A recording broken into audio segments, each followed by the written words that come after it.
This is the story of two people whose vision and generosity created a remarkable museum.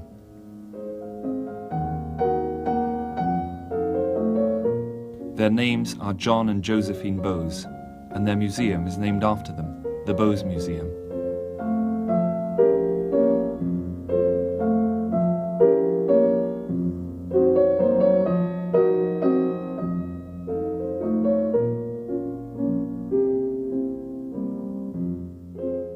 The Bowes were landed gentry from County Durham.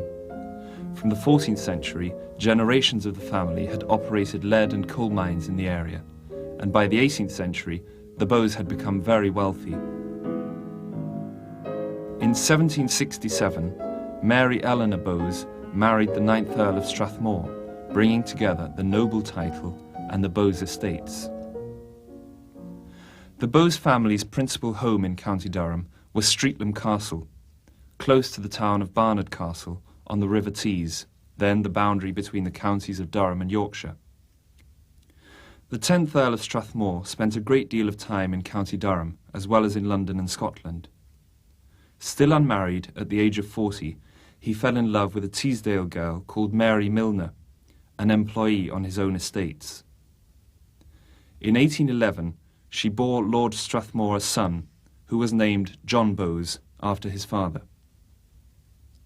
Lord Strathmore took Mary Milner to live with him and raised John Bowes with care and affection. Finally, the day before he died, he married Mary Milner in an attempt to secure an inheritance for his 9-year-old son. This action was only partly successful.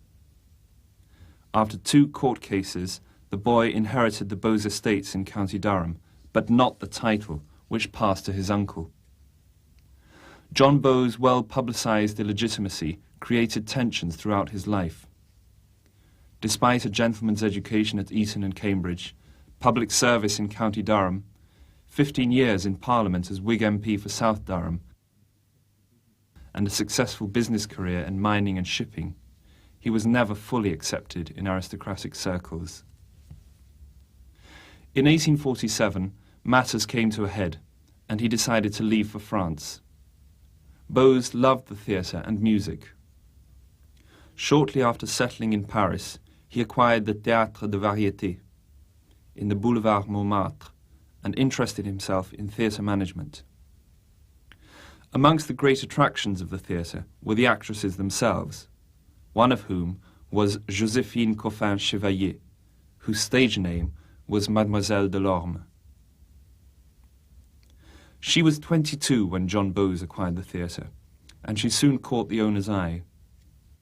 Her portrait, painted in 1850 by Antoine Dury, shows her as a patron of the arts.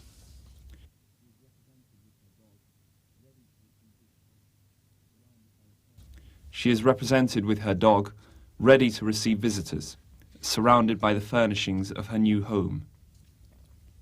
At her elbow are the play scripts she has commissioned. Joséphine Chevalier, therefore, had an early interest in being a patron of the arts, and in John Bowes she found a like-minded companion.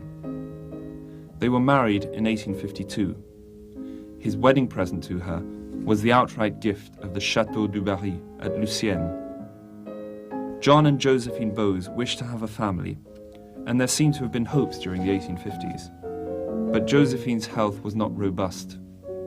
She had spells of illness which grew more frequent in the 1860s and constant over the last 4 years of her life.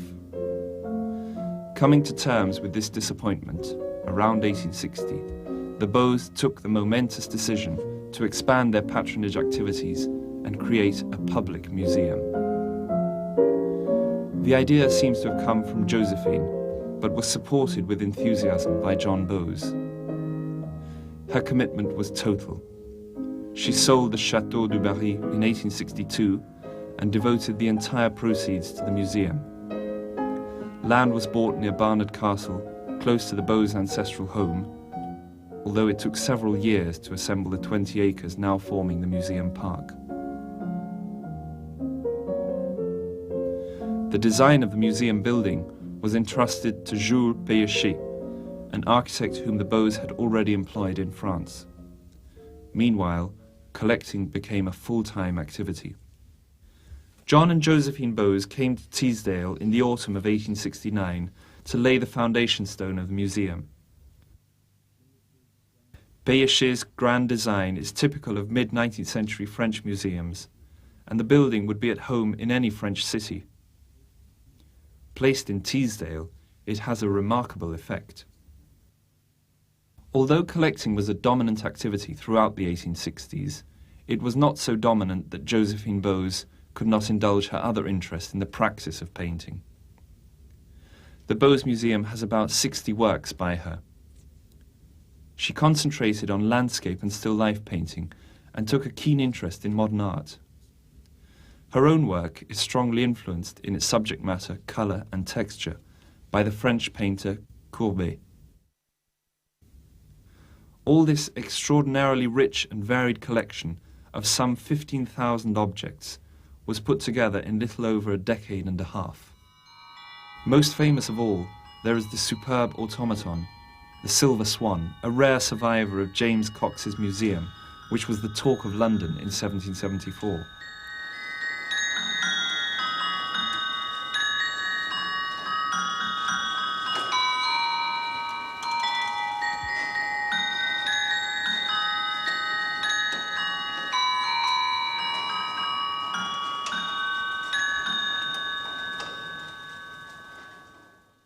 The Bowes returned to Paris in October 1871.